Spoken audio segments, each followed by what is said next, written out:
Alright, so this is take 3 now, because my phone doesn't want to focus correctly on some of my stuff here.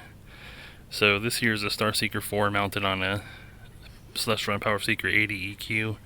It's currently got a solar filter on because I'm doing some solar viewing right now. There's my 20mm Super View GSO wide view eyepiece there. There you go, you can see the Super View eyepiece right there. I'll see if I can sit down real quick and hopefully my focus will come in here. There's a bit of a glare. You ain't gonna be able to see that apparently. Trying to get that on there.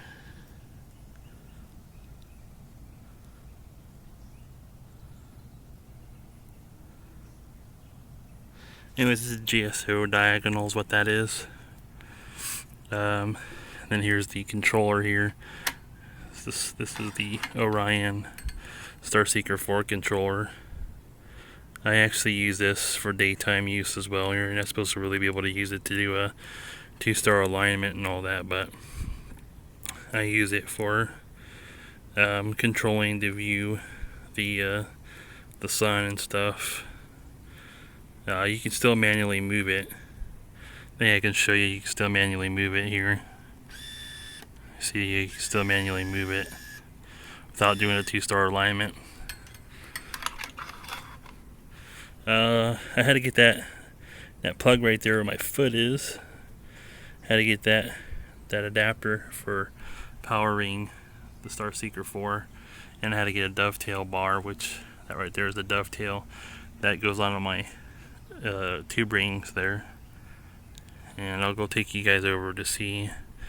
Again, there's my GSO 20mm eyepiece. Maybe I can get it out here. You guys are like, no, just leave it in. So, GSO Super View 20mm wide view. I believe this is it says 5 elements on that.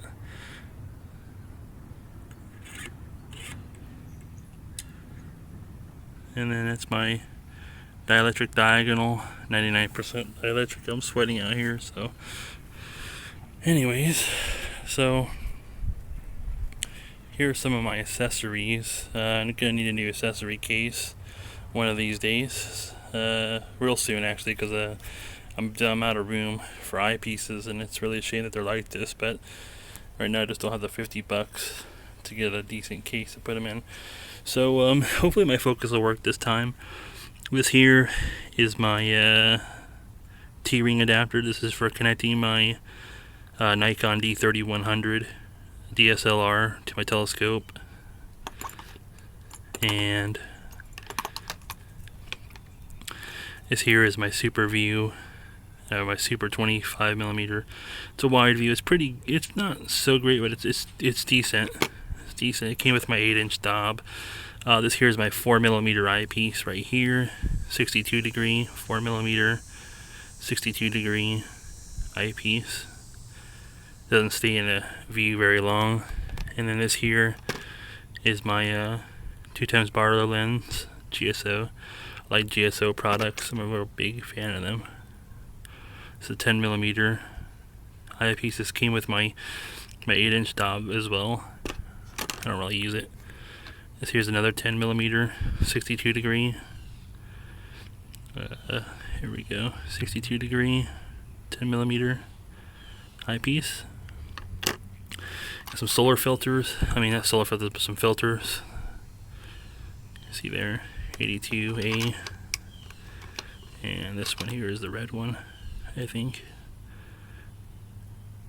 Number 32, number 23.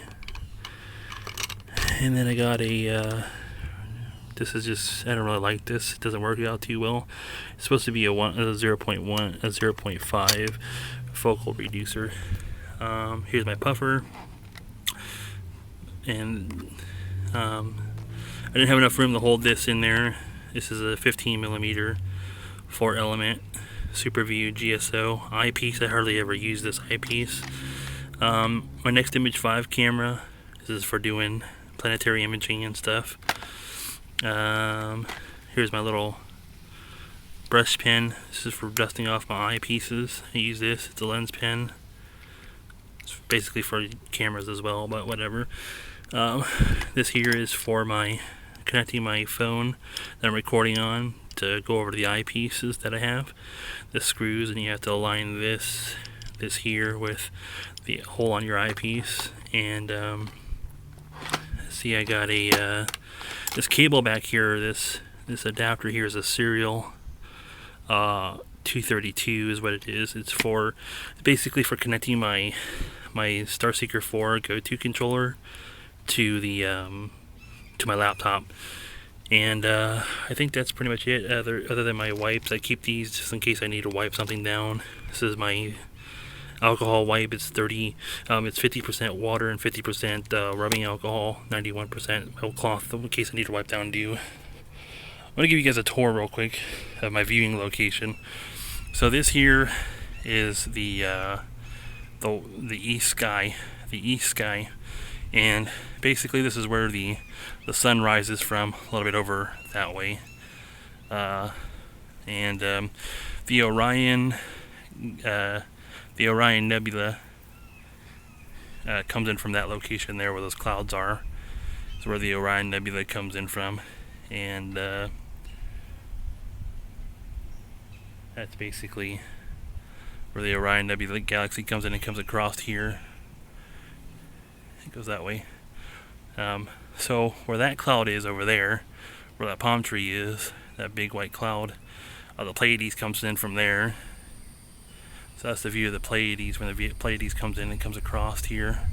The Andromeda Galaxy comes in through there too. Now, I took a picture of the Andromeda Galaxy and it was right about somewhere in that location there where the Andromeda Galaxy was at. And this is the north sky right here. As you can see, this is my field of view for the north sky for where I am. And as we go towards the northwest sky, it kind of clears up a little bit. There's some trees in the way. You know, we got a nice view of Zenith. I mean, I think we're looking at Zenith now, straight up. That's Zenith. No real blockage at Zenith. And then, as we get over there to where Arcturus sets over that tree right there, that big tree right there is where Arcturus comes in at. So Vega comes in right about this location here. That's where Vega comes in that location there. And this is the west sky here, facing this way. As you can see, this is what I have blocking me in the west sky. And so this is the northwest sky here that I'm facing right now. And again, this is the north sky. So the north sky is pretty blocked by trees for me, unless I go tilted up almost about that high to go almost towards Zenith, and I get a little bit clear. The Andromeda Galaxy isn't too bad once it gets about right there. The Pleiades isn't too bad once it gets about right there, to about right there, to about right there, to about right there. But the Pleiades comes in from that location there. And I'll give you a tour of, this is the house now. Here's the roof.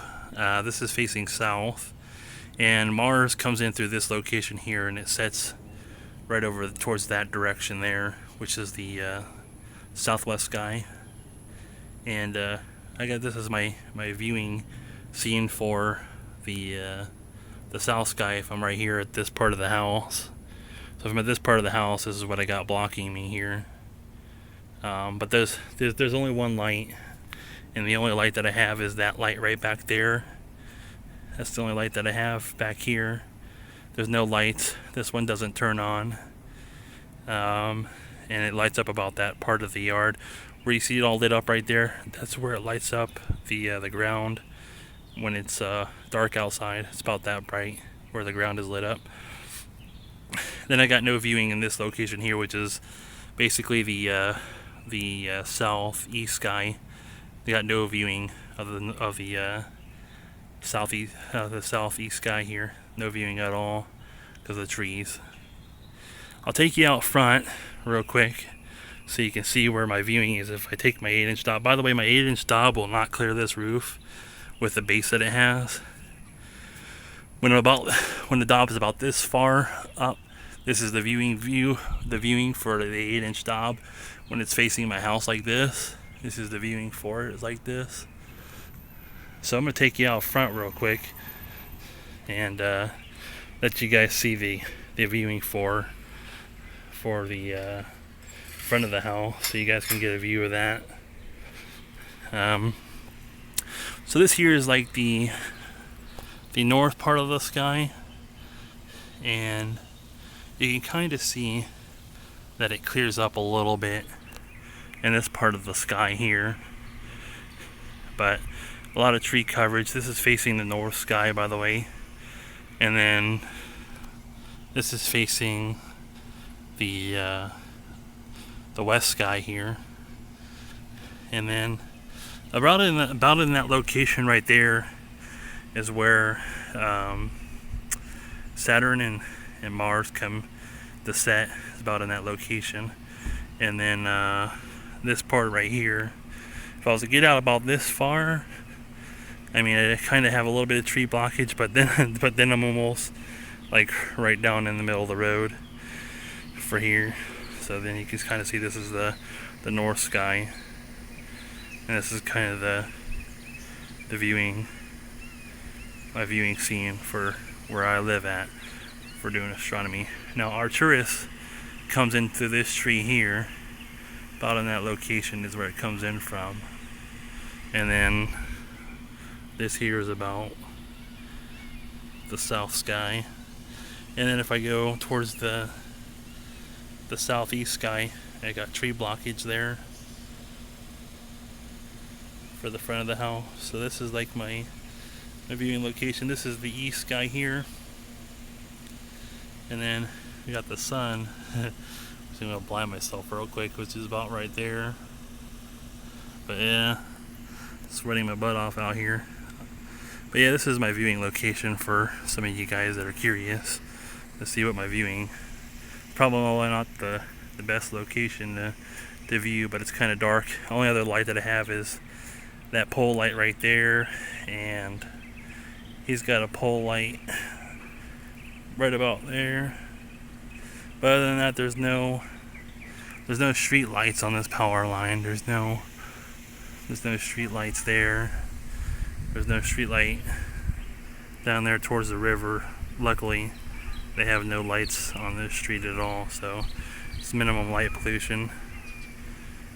The only thing I really he doesn't have a pole light on his house at all. He's got a light on his front of his house, but it's really not all that bad. But coming out towards this way here, which again is like the northeast sky, basically my viewing location. And there's the north sky again.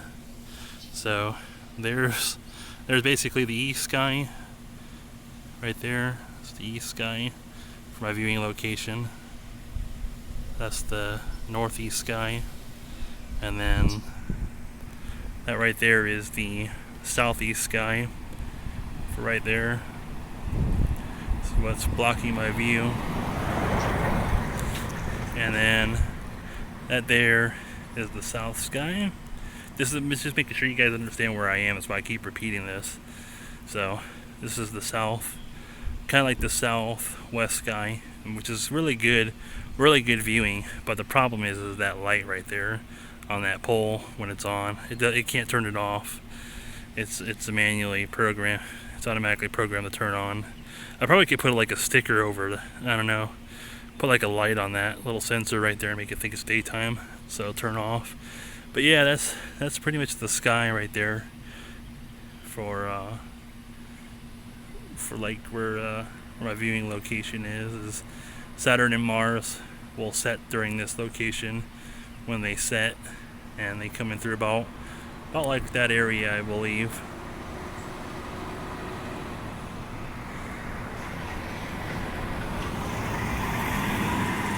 Yeah, that's pretty much my viewing location. We got a lot of traffic on this street today, surprisingly. But yeah, this is where Arcturus sits. So Arcturus comes through this big old tree right here, and that's where Arcturus sits. I saw Venus the other day. it was about in that location. The sun sets a little bit over his house right there, and Venus was someplace around that location right there. So yeah, but it's not too bad of a location to do astronomy. And we got some tree blockage just about almost everywhere. So I mean, that's really bad there, and I'd have to come way out here to the front of the house, which is a pretty big driveway. See if I can give you guys a view of the driveway here. So this here is about where that crack starts in the driveway is about where our driveway starts, and that's pretty much the viewing location and stuff. So it's not too bad. I mean, if you wanted to get on the road, find the power lines and stuff, this is facing the east sky here. It's not too bad. So the south sky isn't too bad. I mean, if you're right in the middle of the road, I mean, you've got a pretty good view of like the south sky. But it's not too bad. That's where the sun is right now. Anyways, that's it. Thanks for watching.